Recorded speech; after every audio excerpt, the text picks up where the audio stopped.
이 정신분석 의사인 김혜남 씨라는 분이 있습니다.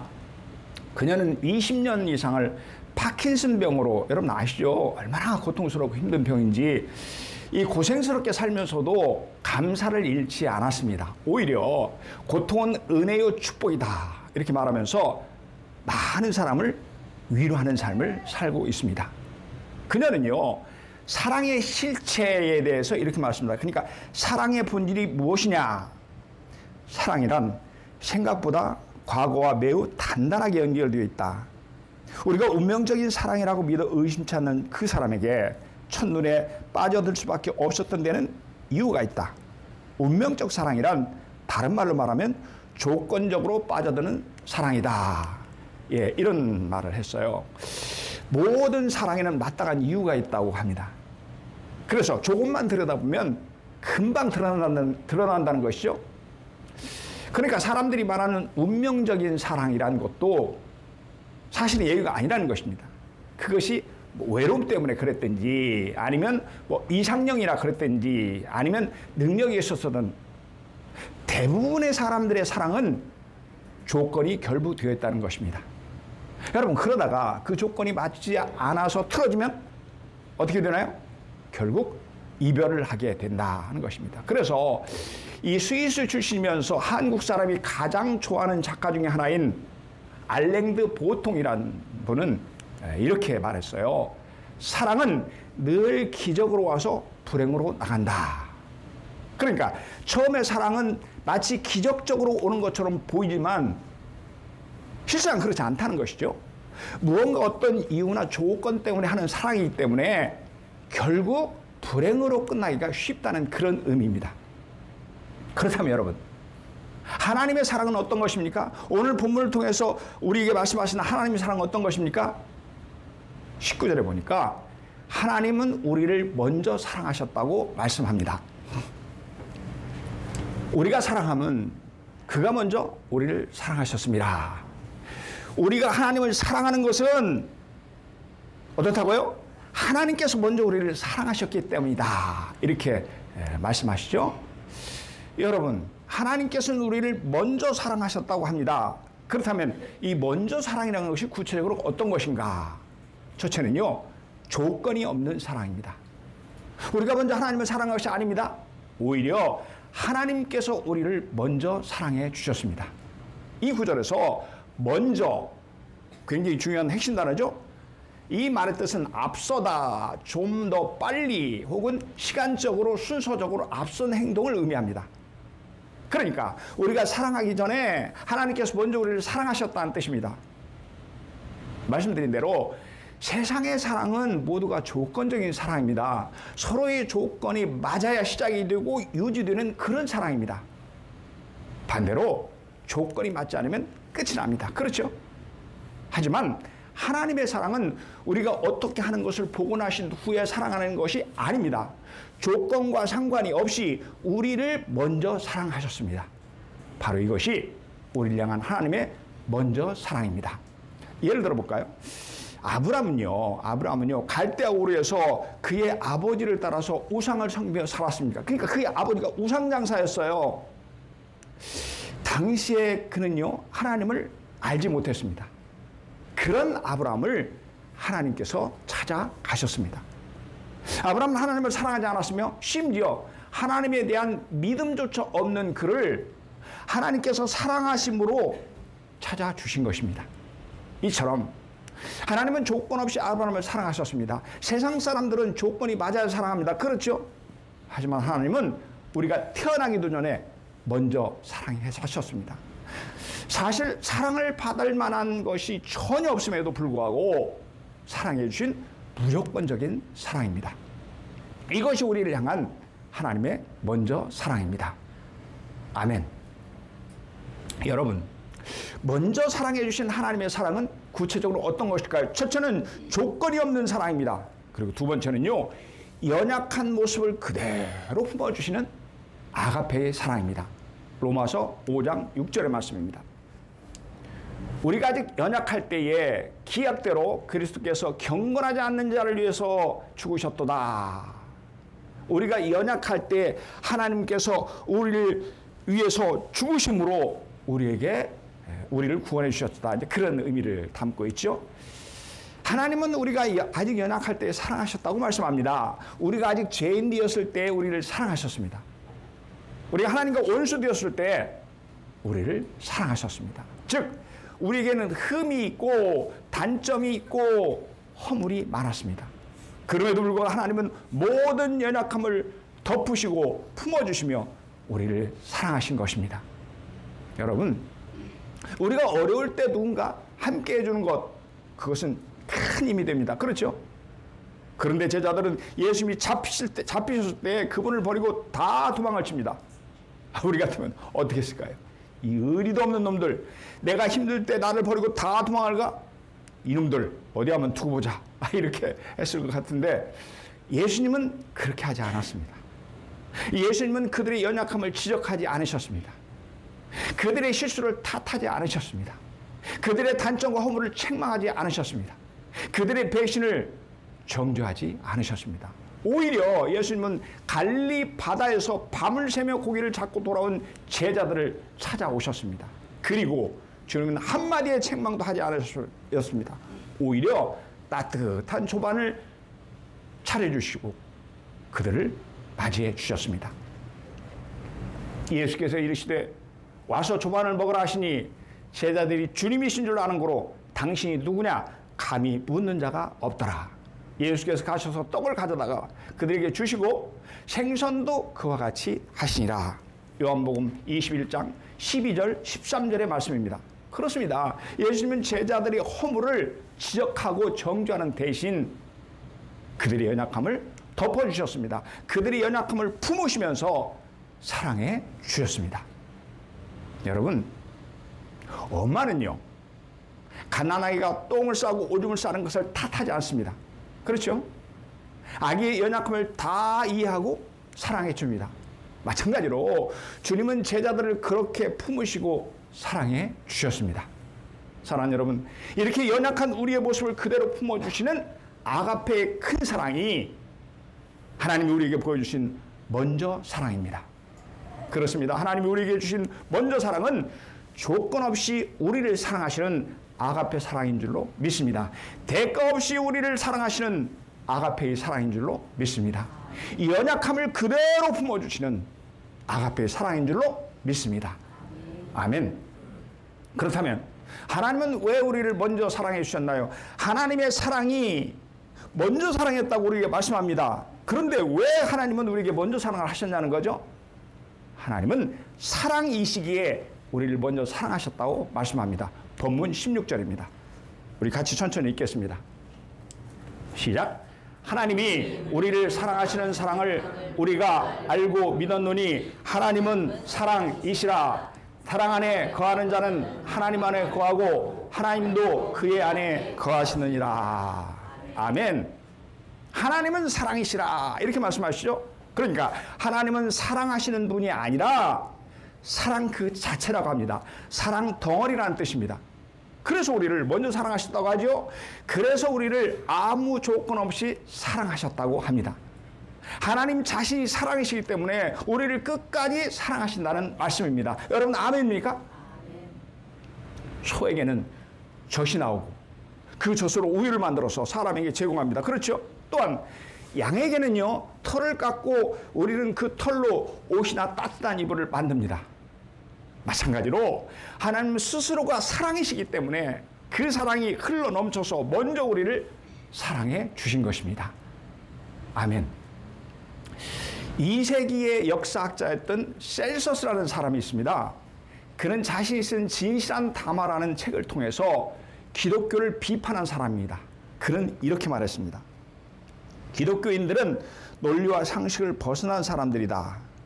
그들은 이제 막 인사를 나눈 사람들에게도 사랑한다고 고백을 하며 또 실제로 사랑하는 것 같은 행동을 한다. 우리 그렇지 않습니다. 그렇게 하고 있지 않습니까? 그들은 상대방이 누구인지도 모르는데 스스럼 없이 그들의 의식을 치르는 모임에 받아들인다. 여기서 말하는 의식은 성만찬을 얘기하고 있습니다. 그러니까 셀서스는 자신의 눈에 비친 당시 성도들의 모습을 이렇게 서술한 것입니다. 그는 그리스도인들이 상식을 벗어나는 행동을 했다고 비판합니다. 그렇죠? 그게 비판이에요. 그렇다면 여러분, 그런 왜 이런 비판을 했을까? 세상적인 기준으로 보면 당연히 상대방의 경제적인 상황이라든지 사회적인 지위를 알고 나서 그에 합당한 대우를 합니다. 여러분, 세상에서 그렇게 대우하지 않습니까? 그런데 당시의 그리스도인들은 노예와 주인을 구별하지 않았습니다. 노예 제도가 우리 없으니까 별로 실감이 안 나는데, 옛날 노예하고 그 주인하고 노예는요 하늘과 땅 사이였어요. 그런데 그들이 함께 모여서 예배를 드리고 친교한단 말이죠. 또한 돈이 많은 사람과 없는 사람을 차별하지 않았습니다. 그들은 모두가 함께 모여서 말씀을 들으면서 아름답게 교제한 것입니다. 여러분, 이처럼 불가능해 보이는 일이 어떻게 가능했을까? 우리가 닮기를 원하는 하나님의 사랑은 우리의 사회적인 지위와 상관이 없이 먼저 사랑했기 때문입니다. 주님께서는 우리에게 돈이 많든 적든 상관이 없이, 그리고 변함없이 사랑하셨기 때문입니다. 사랑하는 여러분, 이것이 세상적이고 인간적인 사랑을 뛰어넘는 하나님의 사랑입니다. 이것이 조건과 상황을 뛰어넘는 아가페의 사랑입니다. 아멘. 여러분, 친구들을 만나서 함께 밥을 먹고 나면 누가 밥값을 냅니까?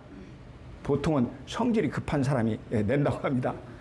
하지만 하나님은 성질이 급하셔서 우리를 먼저 사랑한 것이 아닙니다. 하나님은 그분이 사랑이시기에, 그분 당신이 사랑이시기에 우리를 사랑하신 것입니다. 그분 자신이 사랑 덩어리이시기 때문에 사랑하지 않을 수가 없는 것입니다. 우리 함께 읽겠습니다. 시작. 사랑하는 자들아, 우리가 서로 사랑하자. 사랑은 하나님께 속한 것이니 사랑하는 자마다 하나님께로 나서 하나님을 알고. 요한복음 4장 7절의 말씀입니다. 뭐라고 말씀하십니까? 사랑은 하나님께 속한 것이니. 사랑의 기원이 하나님이라는 뜻이죠. 사실 성경 안에는 여러 가지 많은 주제들이 있습니다. 예를 들면 창조, 타락, 구속, 고난, 상급, 심판 같은 참 많은 주제들이 있습니다. 그렇죠? 그런데 이 모든 주제들을 다 설명할 수 있는 것이 바로 하나님의 사랑입니다. 사랑하는 여러분, 왜 하나님이 천지 만물을 창조하셨나요? 우리를 사랑하시기 때문입니다. 왜 하나님이 타락한 인간을 찾아오셨나요? 역시 우리를 사랑하시기 때문입니다. 왜 우리를 구원하셨나요? 그것도 하나님께서 우리를 사랑하시기 때문입니다. 여러분, 아멘입니까? 심지어 하나님은 왜 때로 우리에게 고난을 허락하시나요? 하나님이 우리를 깊이 사랑하시기 때문입니다. 왜 하나님은 이 땅을 심판하시오? 마찬가지로 하나님의 공의로운 사랑을 실천하기 위함입니다. 그 결과 하나님께서는 믿는 사람들에게 천국을 사랑의 선물로 주셨습니다. 그렇습니다. 여러분, 사랑이 하나님께 속해 있기에 그분이 하시는 일은 모두가 사랑에 근거한 것입니다. 이 성경을 읽다 보면 가장 안타까운 일 중에 하나가 아담과 하와의 범죄입니다. 하나님은 아담과 하와를 위해서 에덴 동산을 지으시고 그 안에 모든 좋은 것을 다 예비해 놓으셨습니다. 또한 그것들을 다스리고 생육하고 번성하라고 축복해 주셨습니다. 이것이 하나님께서 인간에게 주신 가장 큰 은혜 중의 은혜이며 축복 중의 축복입니다. 그런데 그들은 하나님이 주신 말씀에 불순종했습니다. 성경 말씀을, 생명의 말씀을 어겼습니다. 먹지 말라고 하신 선악과를 따먹은 것입니다. 그리고 불순종의 결과는 사망이었습니다. 여호와 하나님이 아담을 부르시며 그에게 이르시되 내가 어디 있느냐. 범죄한 후에 하나님께서 그들을 찾아오셨을 때 하신 말씀이죠. 여러분, 그럼에도 불구하고 하나님은 왜 범죄한 아담과 하와를 찾아오셨나요? 그들의 죄 문제를 해결해 주시기 위함입니다. 그래서 다시 살 길을 내어주시려는 하나님의 뜨거운 사랑 때문입니다. 죄는 인간이셨지만 죄 문제를 하나님이 해결해 주시겠다는 것이죠. 그래서 하나님께서는 사랑하는 외아들 예수를 이 땅에 보내주셨습니다. 십자가의 고난과 죽음을 통해서 우리를 구원해 주셨습니다. 저와 여러분을 향한 최고의 사랑을 하나님께서는 우리에게 베풀어 주셨습니다. 여러분, 아멘입니까? 하나님이 세상을 이처럼 사랑하사 독생자를 주셨으니 이는 그를 믿는 자마다 멸망하지 않고 영생을 얻게 하려 하심이라. 아멘. 하나님이 세상을 이처럼 사랑하사 이렇게 말씀합니다. 하나님께 세상에 있는 저와 여러분을 참으로 사랑하셨다고 합니다. 그래서 이 땅에 독생자를 보내주셨습니다. 왜냐하면 하나님의 이 크신 사랑을 받아들여 예수를 믿는 자는 누구나 멸망을 당하지 않고 영생을 얻게 하기 위함입니다. 여러분 아멘입니까? 우리 피아노 반주에 맞춰서 하나님의 그 크신 사랑, 먼저 사랑으로 말미암아서 참 조건 없이 사랑하시고 또 참 한없이 연약한 것을 품으신 그 사랑으로서 우리를 구원하신 하나님의 그 뜨거운 사랑, 십자가의 사랑 우리 찬양하겠습니다. 그 사랑.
다시 한번 고백합니다. 그 사랑, 날 위해 주신, 날 위해 다시 사신 예수 그리스도, 다시 모신 그 사랑, 죽음도 생명도 천사도 하늘의 어떤 권세도 그릴 수 없는 영원한 그 사랑 예수. 아멘. 사랑하는 여러분, 하나님은 그분 자신이 사랑이시기에 사랑 덩어리이신 줄로 믿습니다. 사랑하신 하나님이 우리를 먼저 사랑하신 줄로 믿습니다. 사랑하신 하나님께서 십자가의 크신 사랑으로 우리를 구원해 주신 줄로 믿습니다. 아멘. 그러므로 하나님의 사랑을 받은 우리는 어떻게 한다고 말씀하나요? 오늘 본문 21절에 보니까 형제를 사랑하라고 말씀합니다. 우리 같이 천천히 읽겠습니다. 의미를 생각하면서 시작. 우리가 이 계명을 주께 받았나니 하나님을 사랑하는 자는 또한 그 형제를 사랑할지니라. 아멘. 하나님을 사랑하는 자는 또한 그 형제를 사랑할지니라, 이렇게 말씀하시죠. 그러니까 하나님을 사랑하는 자는 마땅히 형제를 사랑하게 된다는 말씀입니다. 그럼에도 불구하고 여러분, 우리가 형제를 사랑하는 것은 쉽지 않습니다. 왜냐하면 형제가 좋을 때도 있지만 반대로 싫을 때가 있기 때문입니다. 미울 때가 있고 마음에 들지 않을 때도 있기 때문입니다. 여러분 그렇지 않나요? 그렇다면 여러분, 우리가 어떻게 해야 형제를 사랑할 수 있나요? 상대방의 입장에서 생각해 보는 것입니다. 그러면 좀 더 형제를 이해할 수 있고 깊이 사랑할 수 있습니다. 영어로 understand 이라는 단어가 있습니다. 우리말로 하면 이해하다라는 그런 뜻이죠. 그죠? 언더는 밑이라는 뜻이고 스탠드는 서다 하는 그런 말입니다.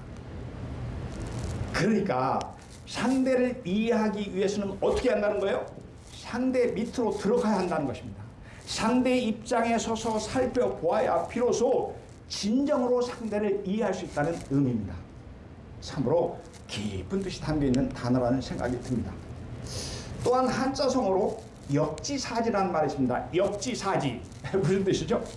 서로의 처지를 바꿔 생각한다는 뜻입니다. 상대방의 처지나 입장에서 먼저 생각해보고 이해한다는 그런 의미입니다. 그러니까 내 입장에서만 생각하면 이해가 안 되는 일도 상대방의 입장에 서서 생각해보면 이해가 된다는 것이죠. 그렇습니다. 우리가 역지사지하면 상대를 이해할 뿐 아니라 오히려 상대를 사랑할 수 있습니다. 아멘. 한 텔레비전 프로에서 방영된 그런 내용입니다.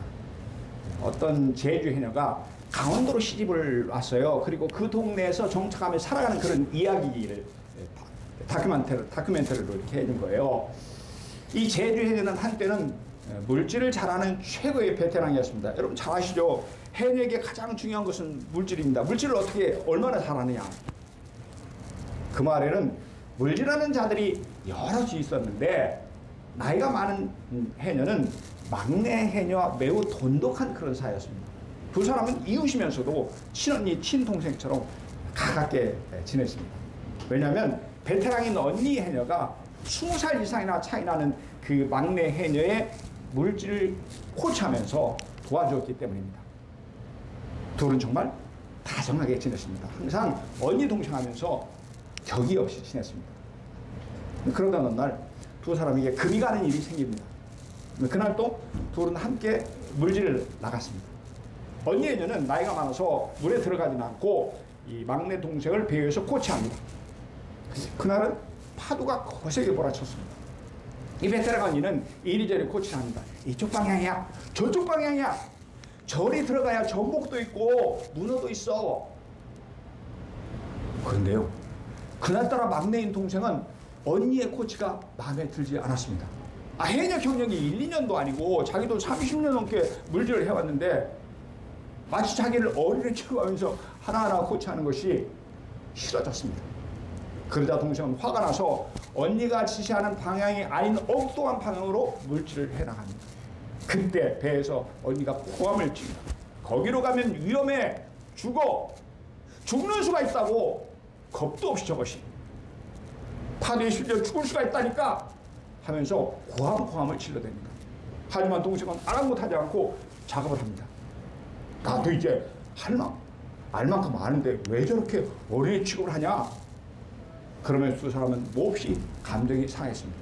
두 사람은 그 일로 기분이 나빠서 말도 하지 않고 하루 이틀을 혐오하게 지냈습니다.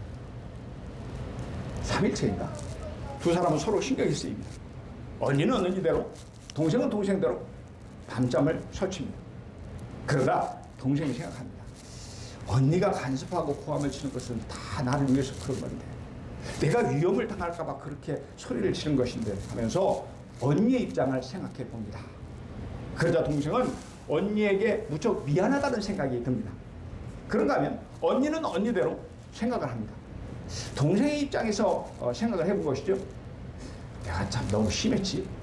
동생이 한두 살 어린애도 아니고 내가 너무 어린애 취급을 한 것 같아. 내가 너무 간섭한 것 같아. 내가 너무 소리친 것 같지? 그러니 동생이 화가 날 만도 하지. 아이고, 나이가 들어 주체리야. 내가 왜 그랬을까? 하면서 그래, 내 잘못이야. 이렇게 생각을 해봅니다. 서로 그런 생각이 들자 동생은 어제 잡은 문어를 삶아서 언니 집으로 가서 화해를 청합니다. 언니는 동생에게 문어를 받고 내심 기분이 좋았습니다. 또한 언니도 가만히 있지 않고 자기 집에 있는 시금치를 가지고 동생 집으로 갑니다. 그래서 둘은 화해하며 사랑이 회복되었습니다. 그렇습니다. 우리가 서로 역지사지하면서 서로의 입장에 서 보면 상대를 이해할 수 있습니다. 상대를 품을 수 있습니다. 상대를 사랑하게 될 줄로 믿습니다. 아멘.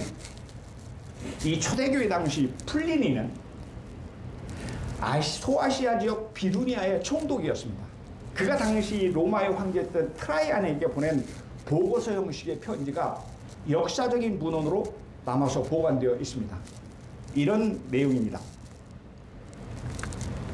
황제시여, 저는 부하 중 몇 사람을 그리스도인으로 위장해 교회 공동체에 들어가게 했습니다. 부하들에게 세례를 받게 하고 그리스도인과 생활하면서 그들의 일거수일투족을 살펴보게 했습니다.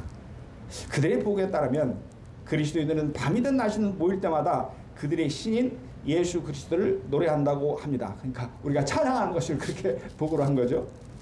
그들의 신인 예수 그리스도를 노래한다고 합니다. 또한 자주 빵을 나눠 먹고 포도주를 마시면서 즐거워한다고 합니다.